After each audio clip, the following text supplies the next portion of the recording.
Experience the most challenging race in the world, traveling with the most awarded airline of South America, LAN.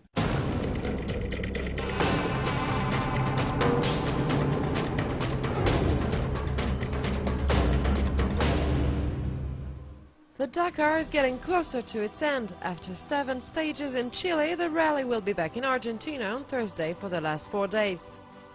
The suspense is at its peak in the car category, as Stage 11 has totally changed the race's scenario. Left without true opposition, the Volkswagens keep on fighting with each other. On Tuesday, Carlos Sainz was the winner, therefore he was to leave the bivouac first and discover the track before his opponents. The former WRC pilot was focused, but despite his experience, he was unable to avoid a problem he had not known so far in this 2010 Dakar, a puncture, or actually 2. At the 148-kilometer point, his teammate and pursuer Nasser Al-Attiyah had already reduced his gap. 5 minutes taken, then 5:30 at the 190-kilometer point and 5 minutes 38 seconds at the finish line.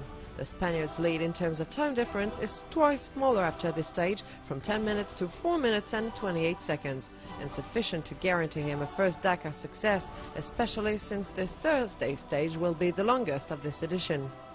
The struggle between the Volkswagen drivers would almost eclipse Gerlin Chichrit's stage win. The BMW driver did what he does best. He drove fast, very fast, all the way, a demonstration of velocity.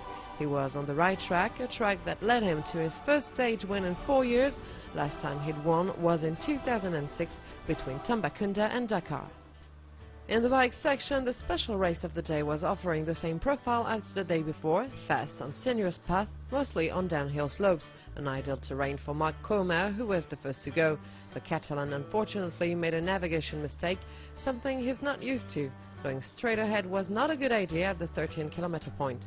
He drove 3 kilometers and realized what was wrong. As a result, he was forced to go back and lost 10 minutes to the race's lead. Consequently, 2 pilots had the opportunity to shine, Jonas Street and Franz Verhoeven. The first left in 9th and found his way. He had the best provisional time at the first checkpoint, but the latter, Netherlands' Verhoeven, proved today that despite his catastrophic start to this 2010 Dakar, he would have been in the top part of the standings. In the end, only 3 seconds separated them at the arrival, 3 seconds in the advantage of Verhoeven. It's his 3rd stage win in the Dakar after Puerto Madrid and Copiapó last year. It's also the first stage win for BMW since 2001. At the time, the pilot was Cyril Després, whom we could almost have forgotten considering how discreet the Frenchman has been lately. Once again in this 11th stage, he took no risk and finished 7th, keeping intact his 1 hour and 20 minutes lead on Paul Anders Ulvalsater.